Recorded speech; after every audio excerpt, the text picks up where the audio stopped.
स्मारक गावात असलं पाहिजे सांगणारा पहिला वक्ता आहे. का असलं पाहिजे, का असलं पाहिजे?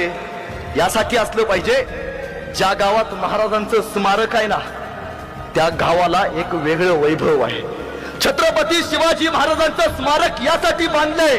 कदाचित एखादी सायंकाळी एखादी माऊली एकटी गावात येत असेल आणि एकटी येत असताना तिला कदाचित भीती वाटू नये, कारण शिवाजी महाराजांकडे बघितल्यावरती तिला वाटेल अजून माझा बाप इथं चौकात उभा आहे, कोणाची जिगर नाही मला अजून अडवायची. हा दूरदृष्टिकोन आहे. ते फक्त स्मारक नाहीये, त्या माऊलींच्या लेकीच्या गावलीचा पराक्रम आहे, तो त्यांच्या बापाचा स्वाभिमान आहे. ते स्मारक नाहीये, त्या महाराष्ट्राच्या भूमीचं कर्तृत्व चिन्ह आहे. या हिंदुस्थानाचा सातबारा ज्या बापाच्या नावावर आहे, त्या बापाचं स्मारक आपल्या गावात नाही करायचं तर कोणाचं करायचं याचा मला कायम